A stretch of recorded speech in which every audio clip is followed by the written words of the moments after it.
Good morning students. बेटा हम लोगों का एनपीओ का जो चैप्टर चल रहा था आज उसमें हम लोग एक नेक्स्ट टॉपिक के ऊपर चलते हैं। देखो कल हम लोगों ने नॉट फॉर प्रॉफिट ऑर्गेनाइजेशन से रिलेटेड कुछ क्वेश्चंस किए थे। कुछ पहले तो स्पेसिफिक आइटम्स के बारे में बताया था और उनके अकाउंटिंग ट्रीटमेंट के बारे में बताया था। अब हम लोग एक नेक्स्ट टॉपिक के ऊपर चलते हैं। देखो इस नेक्स्ट टॉपिक का नाम है journal and special fund. Journal and special fund, लेकिन एक्चुअल में इस टॉपिक को हम लोग मेनली जानते हैं fund based accounting. Fund based accounting देखो एक अच्छा टॉपिक है, एक इंपॉर्टेंट टॉपिक है, नॉट फॉर प्रॉफिट ऑर्गेनाइजेशन से रिलेटेड। टॉपिक का नाम है फंड बेस्ड अकाउंटिंग। बेटा फंड बेस्ड अकाउंटिंग क्या होती है और इसका ट्रीटमेंट क्या होता है? आप लोगों को पता है कि हर बिजनेस ऑर्गेनाइजेशन फ्यूचर की किसी भी कंटीजेंसीज को फेस करने के लिए अपने बिजनेस में कई प्रकार के रिजर्व या कई प्रकार के फंड क्रिएट करता है। सेम बात एक नॉट फॉर प्रॉफिट ऑर्गेनाइजेशंस के ऊपर भी अप्लाई होती है। एक नॉट फॉर प्रॉफिट ऑर्गेनाइजेशंस भी अपने बिजनेस में कई प्रकार के रिजर्व या फंड क्रिएट करता है, लेकिन एक होते हैं जर्नल फंड और एक होते हैं स्पेशल फंड। जर्नल फंड जिसका यूज कहीं पर भी कर सकते हैं। अगर किसी भी नॉट फॉर प्रॉफिट ऑर्गेनाइजेशन के पास कोई भी जर्नल फंड है तो उसे स्पेशली बैलेंस शीट की लायबिलिटी साइड में दिखा देंगे, इसके अलावा उसका कोई ट्रीटमेंट नहीं है। लेकिन मेन बात करते हैं स्पेशल फंड की, जिसको हम फंड बेस्ड अकाउंटिंग के नाम से भी जानते हैं। देखो फंड बेस्ड अकाउंटिंग या स्पेशल फंड का मतलब क्या होता है कि sometime in a not for profit organisation a specific fund is created for a special purpose, and if a special fund is created, then all the expenses and all the income related to that event need not to be recorded in income and expenditure account. These expenses and income will be charged from that special fund in the on the liability side of the balance sheet. ध्यान से समझो क्या कह रहा हूँ कि देखो fund based accounting में हम लोग क्या करते हैं कि किसी भी स्पेसिफिक इवेंट के लिए एक स्पेशल फंड बना लेते हैं। मान लो जैसे हमारे पास एक क्लब है, एक नॉट फॉर प्रॉफिट ऑर्गेनाइजेशन के रूप में कुछ लोगों ने मिलकर एक क्लब बनाया हुआ है। क्लब आप लोग सभी समझते हैं। अब देखो उस क्लब में क्या है कि लोगों को हेल्थ फैसिलिटी प्रोवाइड की जाती है। हेल्थ फैसिलिटी मींस भाई जैसे मान लो एक जिम ओपन किया गया है, एक वहां पे बैडमिंटन कोर्ट है, वहां पे अदर स्पोर्ट्स पार्ट बना रखे हैं जहां पे लोग खेल सके, जिम कर सके, एक्सरसाइज कर सके और अपने आप को फिट रख सके। इस तरीके का एक क्लब है। ये एक नॉट फॉर प्रॉफिट ऑर्गेनाइजेशन से जो मेंबर वेलफेयर के लिए बनाया गया, ठीक है। अब इसमें क्या हुआ कि वैसे तो इसके पास जो मेंबर है वो पैसा डोनेट करते हैं, गवर्नमेंट पैसा डोनेट करते हैं और उन पैसों को लोगों के ये जो हेल्थ फैसिलिटीज है या जो भी स्पोर्ट्स फैसिलिटीज है ये प्रोवाइड करने में यूज की जाती है। लेकिन इसके अलावा इस क्लब ने अपने पास एक स्पोर्ट्स फंड बनाया हुआ है। क्या बना लिया? Sports fund. For example 1 lakh रुपए का ये स्पोर्ट्स क्लब, ये जो क्लब है ये अपने पास एक स्पोर्ट्स फंड बना के रखता है। कितने का? 1 लाख। अब क्या हुआ कि जैसे ये क्लब लोगों के लिए, अपने मेंबर के लिए स्पोर्ट्स इवेंट ऑर्गेनाइज करता है, स्पोर्ट्स इवेंट ऑर्गेनाइज करता है, जैसे कि फॉर एग्जांपल बैडमिंटन के मैचेस लगवा दिए, ठीक है, क्रिकेट टूर्नामेंट ऑर्गेनाइज कर दिया। इस तरीके के स्पोर्ट्स इवेंट ऑर्गेनाइज करता है। इन इवेंट के ऊपर उसका जो एक्सपेंस हुआ वो तो हुआ 20,000 का, और इस इवेंट के थ्रू जो इनकम हुई, भाई जैसे टिकट बेची गई या कहीं से भी कोई भी इनकम मिली है तो वो इनकम इनके पास हुई 5,000 रुपीज की, ठीक है। अब इसमें क्या है कि अगर मान लो ये स्पोर्ट्स फंड नहीं होता तो स्पोर्ट्स इवेंट पे किया गया खर्चा, एक्सपेंस, इनकम एंड एक्सपेंडिचर की एक्सपेंडिचर साइड में जाता और इनकम जो मिली है वो इनकम साइड में चली जाती, ठीक है। लेकिन अगर आपने स्पोर्ट्स इवेंट को ऑर्गेनाइज करने के लिए अलग से एक स्पोर्ट्स फंड बनाया हुआ है तो उस केस में आप इन एक्सपेंस और इनकम को इनकम एंड एक्सपेंडिचर में नहीं दिखाएंगे।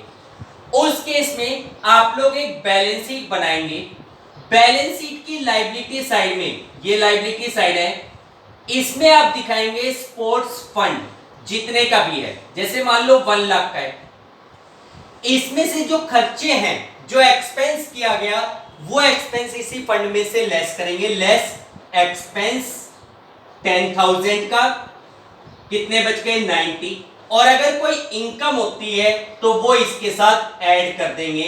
ऐड इनकम, भाई जैसे कोई डोनेशन मिल गई स्पोर्ट्स के लिए या कोई अदर इनकम है तो वो इनकम ऐड कर देंगे। इस तरीके से स्पोर्ट्स फंड का अमाउंट कैलकुलेट हो जाएगा। ठीक है, तो इसको हम फंड बेस्ड अकाउंटिंग कहते हैं। फिर समझ लो फंड बेस्ड अकाउंटिंग का मतलब मैंने क्या बताया कि fund based accounting is that accounting system in which a specific fund is created for a specific purpose. Any expense or income related to that event will be charged from that fund on the liability side of the balance sheet. यानी कि अगर कोई भी expense और कोई भी income होती है उस फंड से रिलेटेड या उस इवेंट से रिलेटेड, तो उसको इनकम एंड एक्सपेंडिचर में ना दिखाकर बैलेंस शीट में उस फंड में से चार्ज करेंगे। This is called fund based accounting. अच्छा, इसमें एक बात और ध्यान रखनी की है, अगर मान लो किसी वजह से एक्सपेंस इनकम और फंड के अमाउंट से ज्यादा हो, भाई मान लो हमारे पास ये जो एक्सपेंस है, यहाँ 20 था, सॉरी 20 माइनस कर लेना। देखो अगर मान लो हमारे पास जो एक्सपेंस है वो 20,000 की जगह 2 लाख होता, अब स्पोर्ट्स फंड है 1 लाख का, इनकम है 5,000 की और एक्सपेंस कितने का है 2 लाख का। तो अब आप देखो 1 लाख का स्पोर्ट्स फंड, 5,000 की इनकम, 1 लाख 5,000 और उसमें से 2 लाख माइनस करोगे तो 95,000 नेगेटिव आइटम आएगा, जबकि बैलेंस शीट में कभी भी कोई आइटम नेगेटिव नहीं आता। तो उस केस में अगर एक्सपेंस ज्यादा है, if the expense is more than the amount of fund plus income, then in that situation आप लोग इनकम एंड एक्सपेंडिचर की एक्सपेंडिचर साइड में, तब आप लोग आइटम को कहां दिखाएंगे, इनकम एंड एक्सपेंडिचर की एक्सपेंडिचर साइड में। पहले तो दिखाओगे एक्सपेंसेस को, जैसे यहां पे बनाओगे income and expenditure account, income and expenditure पूरा लिखेंगे। उसके एक्सपेंडिचर साइड में डेबिट साइड एक्सपेंडिचर होती है, उसमें पहले तो लिखोगे टू एक्सपेंस कितने का 2 लाख का, और उसमें से less sports fund, sports fund का अमाउंट भी लेस कर दोगे और इनकम का अमाउंट भी लेस कर देंगे। बचा हुआ जो एक्सपेंस का अमाउंट है वो इनकम एंड एक्सपेंडिचर अकाउंट की एक्सपेंडिचर साइड में चला जाएगा। ठीक है, तो इसको हम फंड बेस्ड अकाउंटिंग कहते हैं। अच्छा, ये जरूरी नहीं केवल स्पोर्ट्स फंड हो, कोई भी फंड हो सकता है किसी भी प्रकार का, तो उससे रिलेटेड, उस प्रकार के फंड से रिलेटेड अगर कोई भी एक्सपेंस या इनकम है, that will B charge from that specific fund. Clear? जैसे एक दो क्वेश्चंस करते हैं इसी प्रकार के।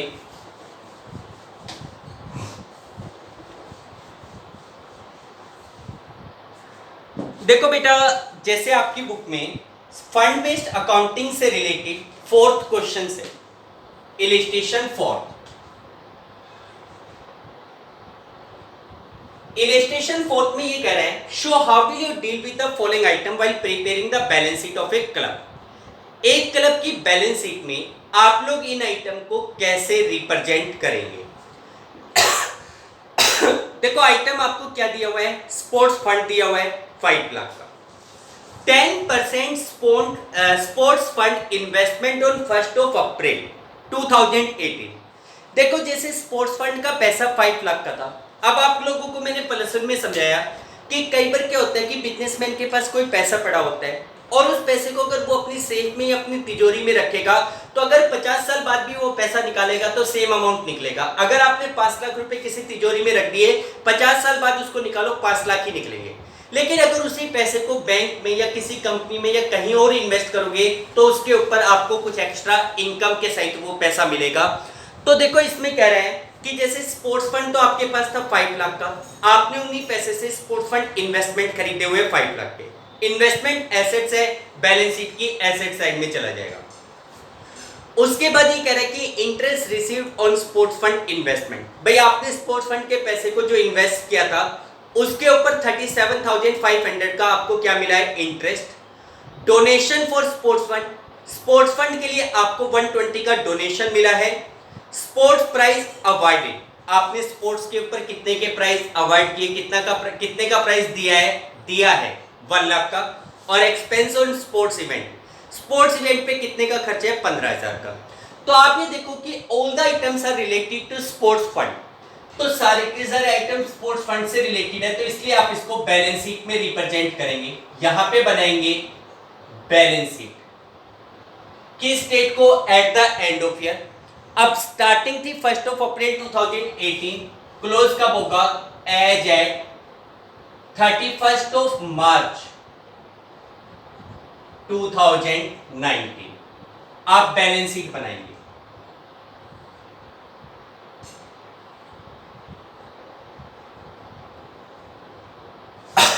Liability, amount, assets and amount. Liability, amount, assets, amount. अब आप देखो कि सबसे पहले अच्छा एक चीज जरूर चेक कर लेना कि कहीं एक्सपेंस फंड से ज्यादा तो नहीं है। तो एक्सपेंस के रूप में एक तो स्पोर्ट्स प्राइज है 1 लाख का और एक्सपेंस है 115, जबकि फंड ही कितने का था, 5 लाख का। इसलिए बैलेंस शीट की लायबिलिटी साइड में सबसे पहले दिखाओगे स्पोर्ट्स फंड कितने का है, 5 लाख। ठीक। अच्छा, दूसरा आइटम दिखा रखा है 10% sports fund investment, its assets. इसे बैलेंस शीट की एसेट साइड में दिखा दो, 10% sports fund investment. 10% sports fund investment आपके पास कितने के हैं, वो भी आपके पास 5 लाख रुपीस के। अब इसके बाद ये कह रहा है कि भाई interest received on sports fund investment. अब आप देखो अगर कोई भी इनकम स्पोर्ट्स फंड से रिलेटेड होती है तो that income will be added in sports fund, और अगर कोई एक्सपेंस है तो वो यहां पे सब्ट्रैक्ट होगा। अब ये कह रहा है कि आपने जो स्पोर्ट्स फंड इन्वेस्टमेंट खरीदे थे, जो इन्वेस्टमेंट थे, जिस पैसे को इन्वेस्ट किया था, उसके ऊपर आपको 37,500 का इंटरेस्ट रिसीव हो गया। लेकिन प्लस वन में आप लोगों को मैंने बताया हुआ है कि जब किसी एसेट्स के साथ, इन्वेस्टमेंट के साथ या किसी लोन के साथ रेट ऑफ इंटरेस्ट दे रखा है तो आप अपने हिसाब से इंटरेस्ट की कैलकुलेशन करोगे। आपने ये इन्वेस्टमेंट कब खरीदे थे भाई, 1 अप्रैल 2018 को ये इन्वेस्टमेंट हमारे पास थे in the beginning of year. पूरे साल तक ये इन्वेस्टमेंट हमारे पास रहे जिसके ऊपर रेट ऑफ इंटरेस्ट 10% है, तो 10% के हिसाब से इसका इंटरेस्ट कितना बनता है, 50,000 रुपीज का इंटरेस्ट बनता है। जबकि अगर आप देखो कि आपने ये जो स्पोर्ट्स फंड खरीदे हुए हैं उसके ऊपर, इन्वेस्टमेंट खरीदे हुए हैं उसके ऊपर आपको इंटरेस्ट कितना दिखा रहा है, 37,500। तो इसके कहने का मतलब ये है कि 37,500 का इंटरेस्ट तो आपको कैश में मिल गया, बाकी जो बच गया 12,500 that is due but not receive, लेकिन है तो स्पोर्ट्स फंड से रिलेटेड, तो इसी के साथ ऐड करोगे। पहले तो जो इंटरेस्ट रिसीव हो गया, interest receive on sports fund investment, received कितना हुआ है 37,500। इसी प्रकार ऐड करेंगे इंटरेस्ट एक्रूड, एक्रूड कितना हुआ है भाई, बाकी का 12,500 एक्रूड है, एक्रूड मींस ड्यू हो चुका, मिला नहीं। इसके बाद अगला आइटम दे रखा है डोनेशन फॉर स्पोर्ट्स फंड। भाई जैसे आप लोग स्पोर्ट्स इवेंट ऑर्गेनाइज करते हो तो गवर्नमेंट और पब्लिक आपको पैसा डोनेट करती है, तो वो भी इनकम का सोर्स है, ऐड करेंगे, add donation for sports fund. Sports fund के लिए आपको कितने की डोनेशन मिली है, 1,20,000, ये भी ऐड कर दो। उसके बाद स्पोर्ट्स प्राइज और एक्सपेंस है, तो पहले इनकम को ऐड किया, टोटल कितना हो गया 170 और 5 लाख 670, 6,70,000 के बाद अब आप एक्सपेंसेस को लेस करो। तो कौन कौन से एक्सपेंस है, एक तो आपने स्पोर्ट्स प्राइज अवॉर्ड किए, तो स्पोर्ट्स प्राइज अवॉर्डेड, कितने के स्पोर्ट्स प्राइज अवॉर्ड किए गए हैं, 1 लाख के, वो लेस कर दो। और इसी प्रकार से लेस कर दो sports expense on sports event, expense on sports event, sports event पे कितने का खर्चा 15,000 वो लेस कर दो। तो अब 670 में से ये 1,15,000 लेस करोगे, कितना बचेगा 5,55,000। ये आपका स्पोर्ट्स फंड का अमाउंट बच जाएगा। ठीक, टोटल करोगे नहीं, टोटल इक्वल नहीं आएगा क्योंकि हमें जो कैश में मिल रहा है या जो एक्यूरेट है उनको हमने लाइफ एसेट साइड में नहीं दिखाया। ठीक, केवल आपको स्पोर्ट्स फंड दिखाना था, टोटल नहीं करेंगे आप लोग। क्लियर है बेटा? तो ये आपके लिए एक प्रकार की फंड बेस्ड अकाउंटिंग है। नेक्स्ट क्वेश्चन देखो इसी प्रकार का। देखो फिफ्थ क्वेश्चन में कह रहा है कि so the following information in financial statement of a not for profit organisation. किसी नॉट फॉर प्रॉफिट ऑर्गेनाइजेशन के फाइनेंशियल स्टेटमेंट में इन आइटम को रिप्रेजेंट कीजिए। अब देखो आइटम आपको क्या दिया गया है फिफ्थ क्वेश्चन में, आपके पास दिखा रहा हुआ है match expense 8 lakh, match fund. अब क्लियर है इस क्वेश्चन में मैच फंड दिया गया है, तो all the item related to match will be recorded in balance sheet with match fund. Match fund है 4 लाख का, डोनेशन फॉर मैच फंड है 240 का और सेल ऑफ मैच टिकट है 360 की। ठीक है, उसके बाद बी पार्ट है, तो ए पार्ट में तो यही 3 चीजें हैं। तो आप देखो मैच फंड है 4 लाख का। अब आप देखो इनकम मिलाकर कहीं एक्सपेंस से ज्यादा तो नहीं है, तो मैच फंड है 4 लाख का, डोनेशन मैच फंड के लिए कितनी मिली है 240 ऐड होगी 640, और sale of match ticket, match ticket बेचोगे तो पैसा मिलेगा, वो भी इनकम का सोर्स है, इनकम के साथ ऐड हो जाएगा 360, तो टोटल हो गया 10 लाख और मैच एक्सपेंस है 8 लाख। तो मैच एक्सपेंस कम है, तो बैलेंस शीट की लायबिलिटी साइड में जैसे as a 31 of March, date नहीं दे रखी इसमें, बैलेंस शीट बना लोगे, डेट नहीं है कोई बात नहीं। सबसे पहले आप लिखोगे match fund, match fund 4 lakh है। अब जितनी भी इनकम है पहले ऐड कर लो और फिर एक्सपेंस को लेस करना, तो ऐड इनकम को ऐड करो। कौन कौन सी इनकम है? पहली तो है donation for match fund, donation for match fund. Match fund के लिए आपको कितने की डोनेशन मिली हुई है 240 की, ऐड कर दो, कितना हो गया 640। इसी प्रकार मैच टिकट को आपने सेल किया कितने में 360 में, तो ऐड करो sale of match ticket. Match ticket आपने कितने में सेल की है 360 में, टोटल हो गया 10 लाख, और उसके बाद लेस करो मैच एक्सपेंस, मैच एक्सपेंस ये लेस करो 8 लाख रुपीस, तो टोटल मैच फंड आपके पास कितने का हो गया 2 लाख का। ठीक, इसी क्वेश्चन में बी पार्ट में कहता है, बी पार्ट कहता है what will be the effective match expense go up by 250 other thing remaining the same. देखो ये कहता है कि इफेक्ट क्या होगा अगर हमारे मैच एक्सपेंस 250 इंक्रीज हो जाए, गोज अप बाय 250, यानी कि जो मैच एक्सपेंस है वो 250 बढ़ जाए। तो आप देखो मैच एक्सपेंस इससे पहले 8 लाख था, 250 अगर इंक्रीज होगा तो मैच एक्सपेंस टोटल कितने के हो जाएंगे 10,50,000 के। अब आप देखो मैच फंड के लिए डोनेशन और सेल ये सारी इनकम मिलाकर कितने का हो रहा है 10 लाख, और एक्सपेंस टोटल कितने का है 1050 का। अब इस केस में एक्सपेंस का अमाउंट ज्यादा हो गया भाई, फंड और सारी इनकम मिला के 10 लाख मिलती है बनती है, जबकि एक्सपेंस टोटल कितने का है 1050 का। तो उस केस में बैलेंस शीट में नहीं बल्कि इनकम एंड एक्सपेंडिचर अकाउंट बनेगा। तो बी पार्ट में बनेगा income and expenditure, income and expenditure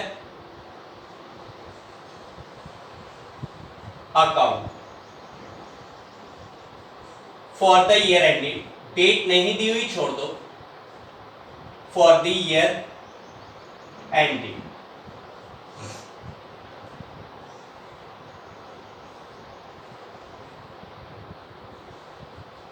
expenditure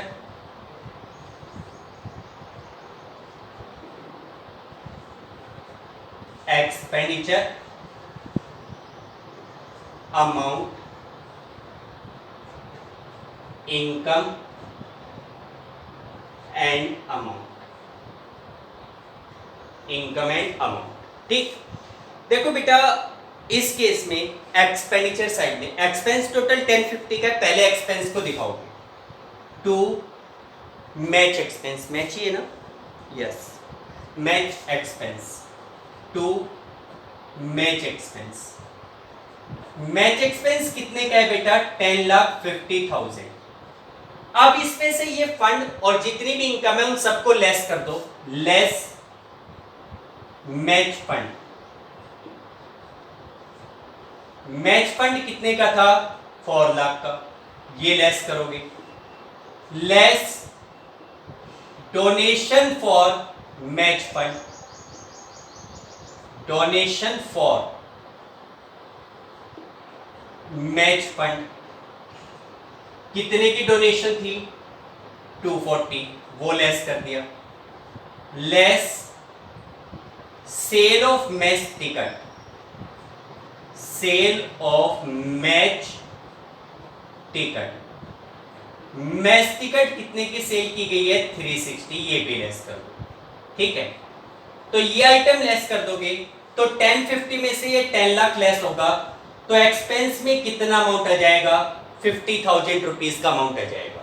ठीक है, this will be the treatment if expense is more than the amount of fund and income.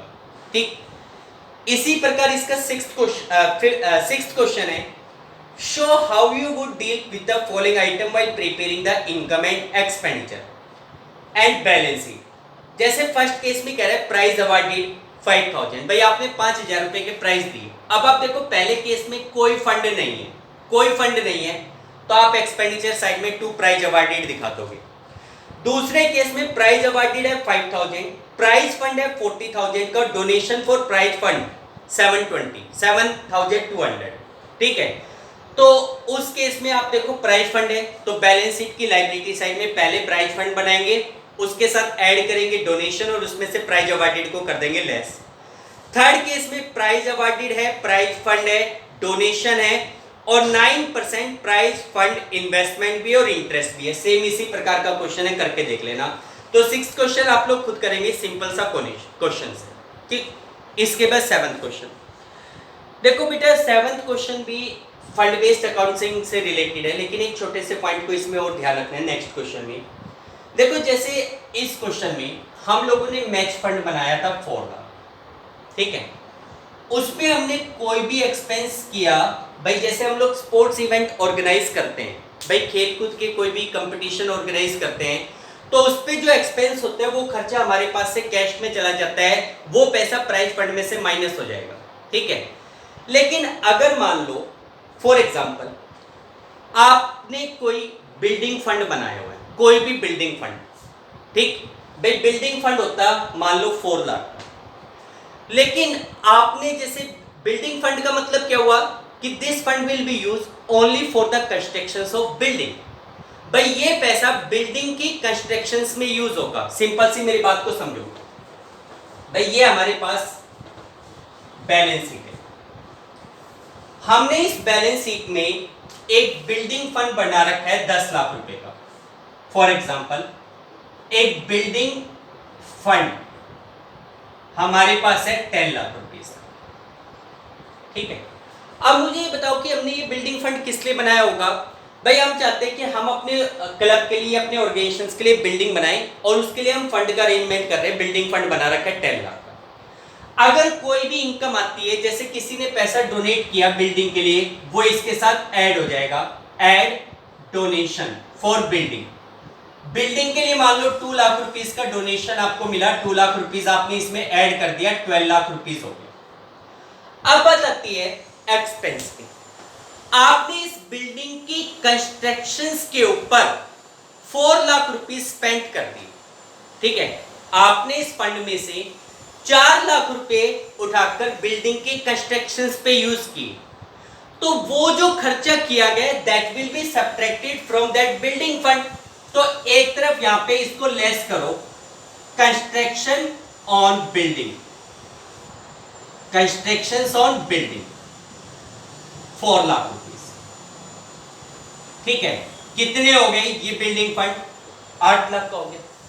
लेकिन आप ये देखो कि 4 लाख रुपए आपने बिल्डिंग की कंस्ट्रक्शन पे जो पैसा स्पेंड किया, उस कंस्ट्रक्शन की वजह से आपके पास एक 4 लाख रुपए की बिल्डिंग खड़ी नहीं हो गई।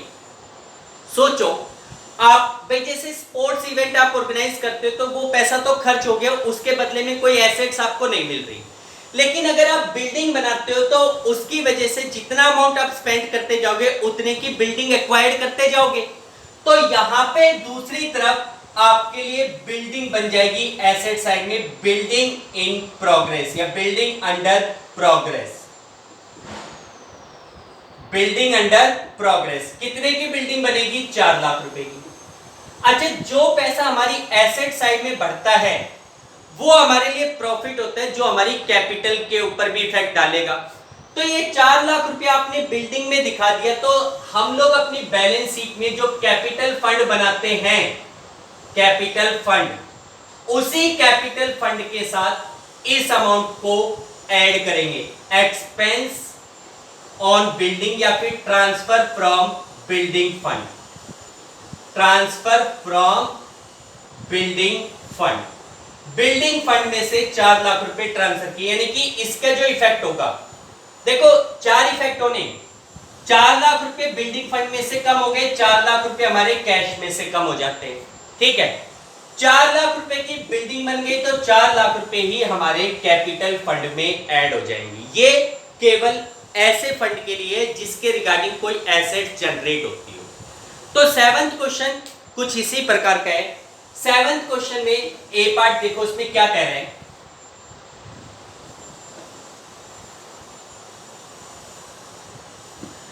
देखो 7th क्वेश्चन का जो ए पार्ट है उसमें कह रहे हैं, how will you deal with the following item while preparing for the Bombay women cricket club, its income and expenditure account for the year ended 31st of March 2020 and its balance sheet as at 31st of March 2020। देखो ये जो items आपको दिए गए हैं, आप इन items को women cricket club के इनकम एंड एक्सपेंडिचर और बैलेंस शीट में कैसे रिप्रेजेंट करोगे। तो देखो एक तो आपको बनानी है बैलेंस शीट, एक बनाना है इनकम एंड एक्सपेंडिचर। हालांकि इनकम एंड एक्सपेंडिचर पहले बनेगा और बैलेंस शीट बाद में। तो 7th क्वेश्चन का जो ए पार्ट है, balance sheet as at 31st of March 2020, और अगर इनकम एंड एक्सपेंडिचर भी बनाना होगा तो देख लेंगे, ठीक है। अब देखो बेटा इसमें क्या क्या आइटम है। भाई इसने कहा है कि donation receive during the year for the construction of permanent pavilion. Pavilion क्या होता है आप लोग देख समझते होंगे, जैसे क्रिकेट ग्राउंड होता है उसमें जो बैठने के जो प्लेसेस होते हैं उसको पवेलियन बोला जाता है। It is a part of A building, ये बिल्डिंग का पार्ट होता है, ठीक है। तो ये कह रहा है कि donation receive during the year for the construction of permanent pavilion. भाई परमानेंट पवेलियन बनाने के लिए आपको 12,25,000 रुपीज की डोनेशन मिली। तो ये डोनेशन एक स्पेशल पर्पस के लिए मिली है, तो इसको आप बैलेंस शीट की लायबिलिटी साइड में दिखाएंगे। Expenditure incurred up to 31st of March 2020 on its construction, जबकि पवेलियन की कंस्ट्रक्शन पे आपने कितने का खर्चा अभी तक कर दिया, 10,80,000, ये एक्सपेंस है। फिर आगे कह रहे हैं कि total estimated expenditure on construction of pavilion being 25। भाई ये कह रहे हैं कि पवेलियन की कंस्ट्रक्शन पे टोटल 25 लाख रुपए के खर्चे होने की उम्मीद है। अब आप देखो इस पॉइंट को समझो। ये कह रहे हैं कि टोटल एक्सपेंडिचर एस्टिमेटेड, उम्मीद कर रहे हैं इतना खर्चा होगा, हुआ तो नहीं है। तो जब हम केवल किसी चीज का एस्टिमेट लगाते हैं तो वो एस्टिमेट कोई ट्रांजैक्शन नहीं होता जिसको हम बुक्स में रिकॉर्ड करें। तो ये एस्टिमेटेड एक्सपेंस से आपका कोई लेना देना नहीं, इसको आप कहीं नहीं दिखाएंगे। फिर टूर्नामेंट फंड, बैलेंस था 50,000 का, subscription receive during the year है 210 और एक्सपेंडिचर है 2 लाख। ये दूसरा फंड है टूर्नामेंट के रिगार्डिंग। और एक आपको मिली है लाइव मेंबरशिप फीस। आपको मैंने कल भी बताया था कि अगर कोई बंदा लाइफ टाइम के लिए मेंबरशिप लेना चाहता है तो उसके लिए जो फीस दी जाती है उसको लाइफ मेंबरशिप फीस कहते हैं, जिसको बैलेंस शीट में कैपिटल फंड के साथ ऐड करेंगे। ये 3 आइटम है। तो आप ये देखो तीनों आइटम बैलेंस शीट से बिलोंग करते हैं, बैलेंस शीट में दिखाएंगे। अच्छा, life membership fees capital fund के साथ ऐड होगी। हालांकि कैपिटल फंड कितना है वो क्वेश्चन में गिवन नहीं है, कोई बात नहीं है, नहीं दिया तो आप डैश करके छोड़ दो। कैपिटल फंड, पहला आइटम ही हम कैपिटल फंड दिखाते हैं, नहीं है डैश करो। अब इसके साथ क्या ऐड होगा, एक तो लाइफ मेंबरशिप फीस का पैसा ऐड होगा, लाइफ मेंबरशिप फीस। भाई आपको लाइफ मेंबरशिप फीस का कितना अमाउंट रिसीव हो रखा है, 28,000। और कोई भी आइटम ऐड होना हो तो 1-2 लाइन का स्पेस छोड़ दो, ठीक। फिलहाल कैपिटल फंड का आइटम इतना ही लिखो। अब आ जाओ एक एक आइटम पे। Donation for construction of pavilion. भाई पवेलियन फंड नहीं है लेकिन डोनेशन मिला, इधर दिखाओ, donation for construction of pavilion. Pavilion की कंस्ट्रक्शंस के लिए आपको कितने की डोनेशन मिली हुई है, 12,25,000। अब इसके ऊपर खर्चा कितने का किया गया है, 1080 का। अभी तक एक्सपेंस कितने का हुआ है, expense on construction of pavilion 1080। तो जो 1080 का खर्चा आपने किया है वो 1080 का एक्सपेंस यहां से माइनस हो जाएगा, 1080 का एक्सपेंस यहां से माइनस हो जाएगा, माइनस हो जाएगा। दूसरी तरफ आपकी क्या बन जाएगा, पवेलियन इन प्रोग्रेस 1080 का। और जितने का पवेलियन बना that will be added in capital fund. तो कैपिटल फंड में यहां पे ऐड कर दो from pavilion fund. Pavilion fund से कितना पैसा आ गया, 1080, ठीक है, कितना आ गया 1080। यहां पे लेस करो ट्रांसफर टू कैपिटल फंड, या तो एक्सपेंस फंड लिख दो या ट्रांसफर टू कैपिटल फंड। क्योंकि आपने बिल्डिंग बना दी इसलिए ये पैसा यहां से लेस होके कैपिटल में ऐड हो जाएगा। क्योंकि देखो जिस दिन वो डोनेशन मिला आपने उसको यूज नहीं किया तब तो वो आपकी लायबिलिटी थी, लेकिन जैसे ही आपने उस पैसे को यूज कर लिया वो आपकी लायबिलिटी में से खत्म होकर आपकी कैपिटल में ऐड हो जाएगा।